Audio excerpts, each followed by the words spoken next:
در دوره چورابینی‌های وزارت فرهنگ جمهوری تاجیکستان وابسته به اجرای برنامه دولتی حفظ میراث فرهنگی مادی برای سالهای 2021-2025 و اینچنین اجرای برنامه دولتی حفظ فرهنگ غیر مادی برای سالهای 2021-2025 در ناحیه واسع همایش منطقوی دایر کرده شد.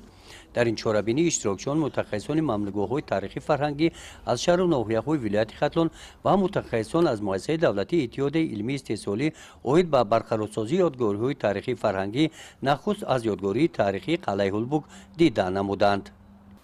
ممنوعگاه تاریخی فرهنگی هولبوگ مخصوصا قلعه هولبوگ این حدود یا مکان یادگاری است که مرکز خوتل قدیم به حساب می رود و پایتخت خوتل قدیم اعتراف گردیده همچون سلسله نامیناسیا یا اینکه در شکل سلسله جایزه اون با فهرست میراث فرهنگی بشری یونسکو پیشنهاد گردیده است. قسم نظریوی همایش منطقوی عاید به قیدگیری و بروقتگیری یادگاری‌های تاریخی و فرهنگی اینچنین وابسته به ترغیب و تشویق میراث تاریخی و فرهنگی مادی و غیر مادی نقطه نظری کارشناسان بیان کرده شدند. یکی از مسائل‌های عمده و مبرمی که در همایش مذکور یعنی مورد بررسی و تحلیل همه‌جانبه متخصصان و کارشناسان فرا گرفته شد بررسی گردید این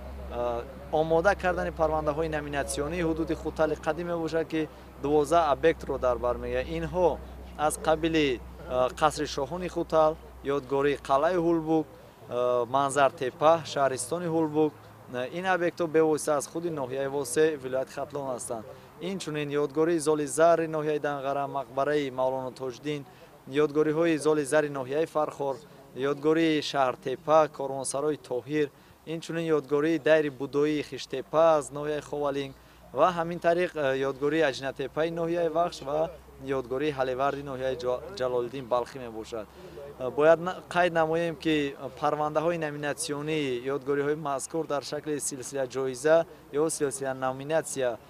در سال 2023 آماده گردیده برای ارزیابی تکنیکی به دفتر مرکزی یونسکو در شهر پاریژ جمهوری فرانسه ارسال کرده شدند و عین حال مرحله چهارم کارها رفته ایستاده است که اینها عبارتن از حجت گذاری کردن یا اینکه سرتیفیکات نمایی ابیکت های تاریخی. در جنبست همایش برای سهم ارزنده گذاشتن در سمت کارهای علمی وابسته به حفظ میراث فرهنگی مادی و غیر مادی و اشتراکچیان سرتیفیکات تقدیم کرده شدند.